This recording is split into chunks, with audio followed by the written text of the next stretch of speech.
So I'm constantly looking at Detroit Lions content and watching all the interviews. And I came across an interview of David Montgomery with Sports Illustrated. And it kind of got to me a little bit. I'll share something like real near and dear to heart.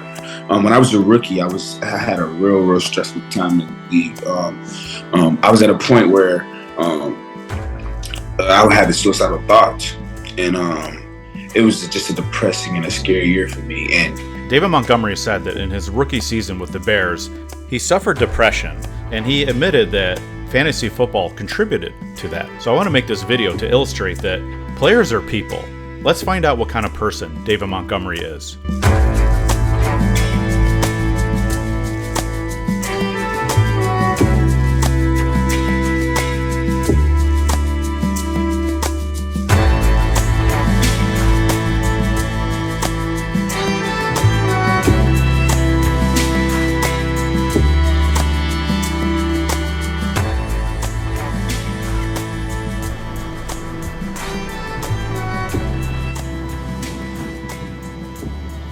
David Montgomery grew up in Cincinnati, Ohio under challenging circumstances. When I was younger, we didn't have anything. We didn't have much. We were poor, but we made do with what we had. Not much was handed to David growing up in a single-parent home in Cincinnati. I guess just seeing the hurt, the pain, you see that so much, you don't want to feel it no more. You don't want to see it anymore. So the struggle was normal to me because that's all I seen. His family often faced utility shutoffs due to financial hardship. If the heat was shut off, they would crack open the oven to stay warm. If the water was shut off, they would buy gallons of water from the gas station. These improvisations reveal not only his family's struggles, but also the resourcefulness that shaped David's character. So much stuff has happened in my life that you wouldn't think a normal kid know or would go through, but I'm grateful. I'm happy that I'm here. I mean, it's definitely causing me to grow as a man. One silver lining is that through all of his hardship, David Montgomery's mother was his unwavering anchor. He never lacked for love or support from his mom. You know, David's got an exceptional mother that I think has really laid that foundation to who he is, both academically, socially, and athletically. And, you know, I'm really appreciative for her. And my mom is a very strong woman. She's reached so much adversity in her life, and me being at a young age and seeing how she handles it kind of rubbed off on me. So I kind of go back off what my mom did and try to allow to feed and, you know, just take back on the memories where it was struggle and it was hard and it could be so much worse than what it is now. And I try to take every day as it's my last. I know you were a Boy Scout. Talk to me about that. I'm an Eagle Scout. As a kid, he joined Boy Scouts and wouldn't settle for anything less than Eagle Scout. It's the highest rank that you can receive in scouting. Is that where you sell cookies in front of the? Oh, those are, I'm tripping. Those are Girl Scout cookies. Have y'all ever had anybody leave y'all podcast? At a young age, David had tough choices to make. He chose football. David Montgomery attended Mount Healthy High School and became a standout athlete, not as a running back, but as a dual threat quarterback. That earned him the Division III Ohio Player of the Year honors, and he broke multiple records in the state. His talent was undeniable. So we picked each other up and kept going forward because that's what it is, man. It's always about what's ahead of you, what's in your future, and I'm all about my team. I love my players. It's never me first. I can't be an individual. Playing the role that I play, it's an automatic that you have to step up. You have to be a leader, but you have to learn how to follow before you can lead. I've been doing Boy Scouts since I was a little boy. And Eagle Scout, that teaches everything. That shows me how to become a man. You know, this and Boy Scout, that defines me. So. It did not come without tragedy, however. One of the darkest moments in David's adolescence was the death of Vince Turnage, a close friend and mentor figure in the community. Vince was back home from the University of Akron on a full-ride scholarship when he was tragically killed in a home invasion. A community is grieving today after a well-known local athlete is murdered. The smiling, well-known local athlete was shot and killed early Sunday morning as he tried to get his girlfriend safely out of the house. Very proud of him. It's like he grew up overnight. He was my little boy for a long time, and then all of a sudden he sprouted up to this young man. Vince will be sorely missed, and he will always be remembered, that big smile and the leader that he was. David has described Vince as a neighborhood hero, someone who embodied hope and guidance. David committed himself to honor Vince's memory, and that's why he throws up the letter V.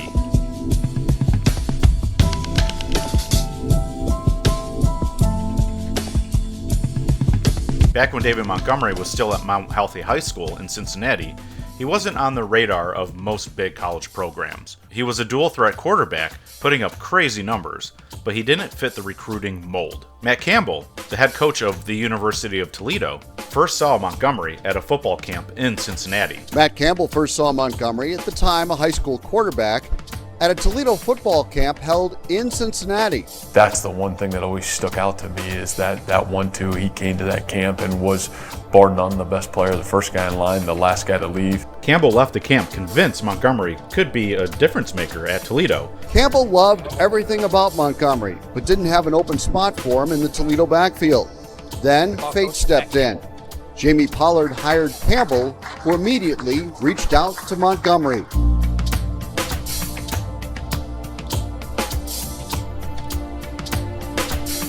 I guess just seeing the hurt, the pain.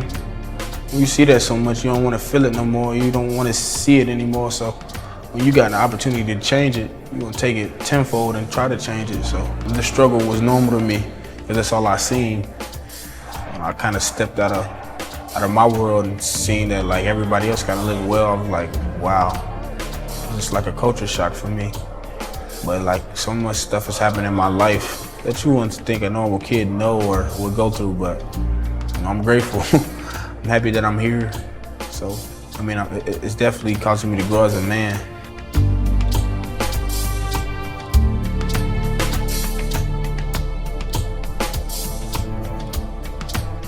You know, just take back on the memories where it was struggle and it was hard and it could be so much worse than what it is now. And I try to take every day as it's my last. It's crazy. Definitely an experience, a humbling experience, an opportunity of a lifetime. God is the biggest key in my life. Without him, none of this would be possible or even thought of. But just being placed here, it was definitely fate. I pray. You can't go wrong without prayer. No, prayer becomes first, faith in God comes beyond all, so that's what I look at.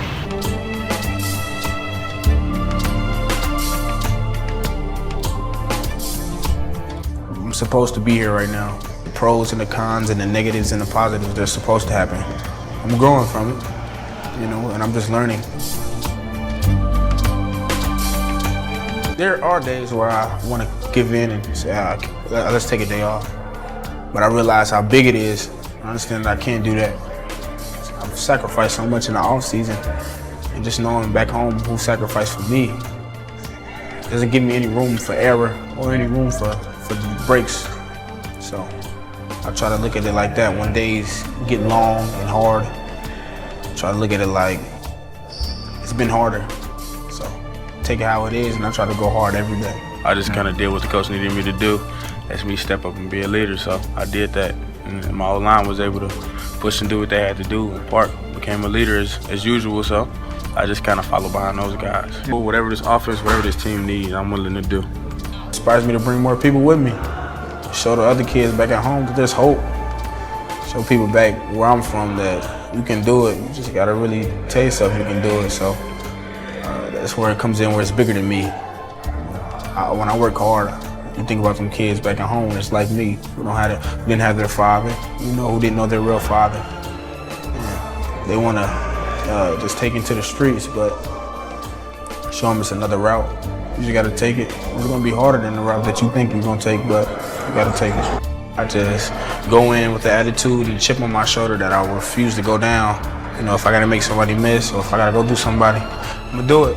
I wouldn't say I'm the face of the program. I think the Iowa State logo is the face of the program, but it doesn't mean much. I mean, we got leaders all around, so.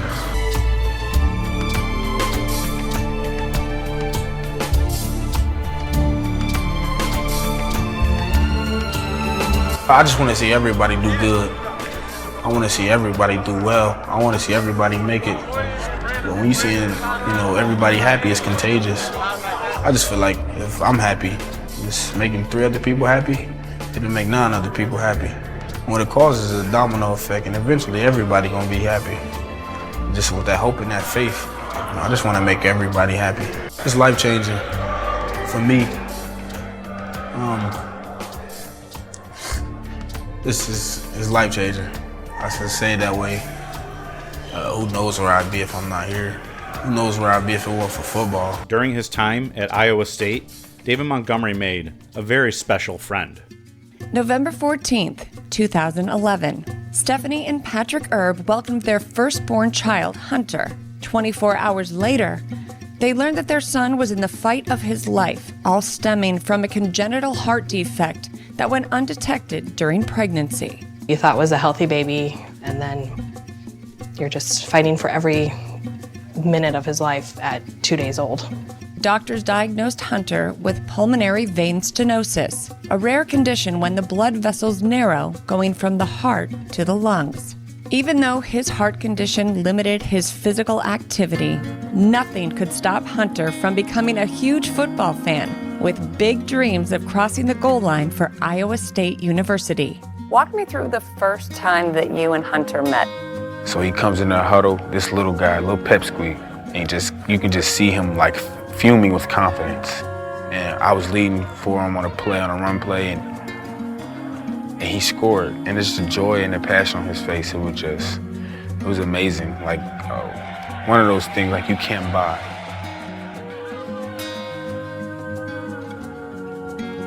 David signed my helmet, and then we just started talking, and that's how we became friends. Happy birthday, dear Hunter. He's a rock star. He's my hero. I know I say that every time, but he is. This kid should hate the world with everything he's been through, and all he does is smile. How did you get to be so strong? God made me. I probably got more strength from him to be able to go through that experience and to be trusted by somebody. It was amazing. Being able to kind of go through what he went through and still be able to have a positive mindset. You learn to not take the small things for granted. I'm just so blessed to have him and his family in my life. You know, if Hunter's having a rough week, he'll FaceTime him and vice versa. How do you ever repay somebody for giving your son that type of a relationship? I don't think you can. I miss you. I miss you too, buddy. All right, love you, buddy. It is official. After back-to-back seasons of posting more than 1,000 yards rushing, David Montgomery announced today that he will forego his senior year and turn pro. What a remarkable career Montgomery has had at Iowa State. In total, Montgomery leaves Ames as the 6th best rusher in Cyclone history. The time for David Montgomery to leave was now. In a statement put out by Montgomery today on his Twitter, he writes, "The last 3 years have been nothing short of amazing. From the first day I stepped onto campus in Ames, it felt like home." He continues, "From the roar of the crowd at Jack Trice Stadium to the quiet of studying for exams to the warmth that has been shown to me by Cyclone fans, I could not have asked for anything better than my experience at Iowa State. It has truly been the best decision of my life." With the 73rd pick in the 2019 NFL Draft, the Chicago Bears select David Montgomery, running back, Iowa State. That's right, guys. David Montgomery is a Chicago Bear going in the 3rd round, 73rd pick overall. For me personally, it's pretty emotional for me just because you know, I'm just a kid from Cincinnati who you know, didn't have many shots coming out of high school, and always being an underdog, and you know, Coach Campbell and Coach Lou taking a chance on me going to Iowa State. And then, you know, coming out of the draft, I'm getting passed up by a lot of teams, and they took a chance on a poor kid from Cincinnati, who people looked at as if he wasn't gonna be good enough to even get a chance to play. That's why it's emotional for me, because you know, they stuck their neck out on the line for me, and I appreciate them for that. So.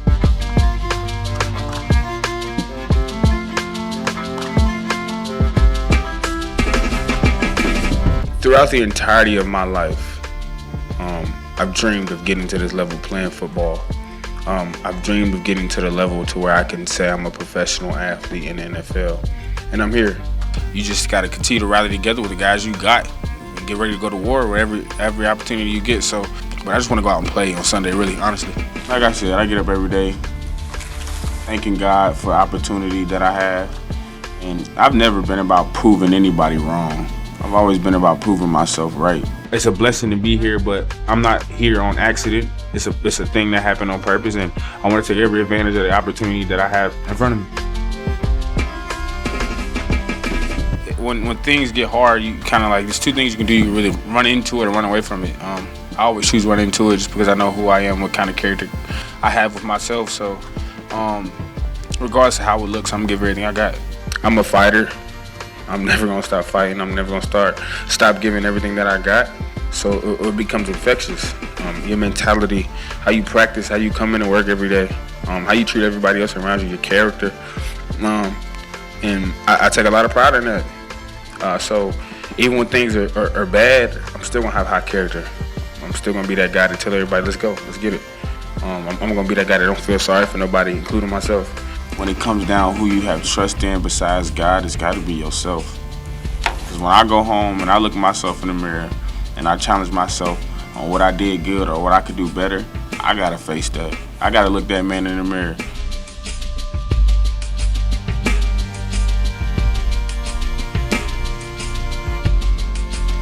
I remember that I didn't have any offers coming out of high school. I remember that we didn't have any money when I was younger.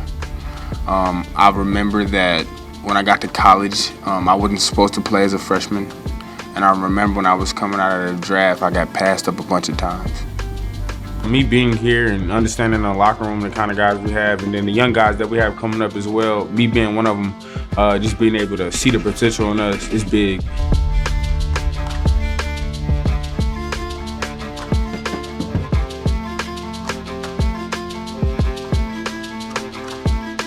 I want to be as good as I can be whenever the opportunity presents itself. That's all you can do, really. Just trying to be sure that you hold everybody around you accountable and continue to be the best you can be every day. That's all you can really ask for from anybody and from myself as well. So if I can't rely on anyone, I know I can rely on myself. And I try to be sure to instill in myself to give myself confidence before the game and allow myself to know that I'm supposed to be here. You know, I've always looked at things in a serious manner, just because I know opportunities are not forever. In the midst of it, through the journey of the wins and losses, you tend to forget about why you do what you do. You forget about who you do it for. Even when it's dark, or as dark as it may seem, or as it may be, you still gotta understand that it's still a game. You still meant to have fun, and everybody in the world don't get to do this. So you gotta take advantage of it, and you gotta enjoy it while you got it, because it's not forever. You know, the biggest thing that I'm excited for, like most people don't know, I have a child on the way. You know, I'm excited to be a dad, so just being sure that I'm being the best version of myself for my girl, but also being prepared to be the best father I can be too. So yeah, what traits would you like to see in your daughter that come from David Montgomery? The will to work, that's the main thing. To be able to get up in the morning and have a task for the day, and be able to attack it the best way necessary. And there'll be challenges throughout the way, throughout your day and throughout your life, but being able to, instill confidence to be able to know that, eventually it'll be okay if you keep working. I'm excited to be able to create another human that's gonna be like us. And I'm super curious to see what characteristics and what traits our child take from her and from me. So I'm super excited about that, but I'm also super excited to be able to brush them out to be whatever they're capable of being. Teaching them the main morals that I have in myself, that I carry every day, and being able to, instill it in them. So I'm excited about that. After 4 seasons with the Chicago Bears, David Montgomery signed with the Detroit Lions as a free agent. And as a Lions fan, I think I speak for everyone when I say, I freaking love this dude. With the Lions, David Montgomery still runs with heart, grit, determination, and a chip on his shoulder, knowing where he came from. Let's go back to his interview with Sports Illustrated. I'll share something real near and dear to heart. When I was a rookie, I had a real stressful time in the league. I was at a point where I had the suicidal thoughts, and it was just a depressing and a scary year for me. And unfortunately, the people in fantasy were kind of helping, be aided to feeling that way. And I was at a point where, you know, I was scared to live. And I went through all of that stuff. And I think one person who saved my life was my nephew. I was in a situation to where I was this close to doing something that I knew I shouldn't have done, that had changed the trajectory of my life or changed the trajectory of everybody else around me in my life. And my nephew called me right when I was in the midst of doing so. And he didn't say anything about football. He didn't say anything about how fast I was. He just said, "Uncle Dave, I miss you. How are you doing?" And my nephew, and it meant so much to me because my nephew, he has leukemia. And I was in a very dark place, very dark place. And from that point on, hearing my nephew's voice, I made a vow to myself and a promise to myself that I would never, ever allow anybody else to have that much control over my mind, my body, to make me feel like I wasn't worth anything or valued in a light to where I had a purpose on this earth. You know, I'm having the best time of my life and I'm enjoying life for exactly what it is. So I know that we all enjoy playing fantasy football, and it's a lot of fun. But I think it's really important to also remind ourselves that players are people. David Montgomery is a person, a great one at that.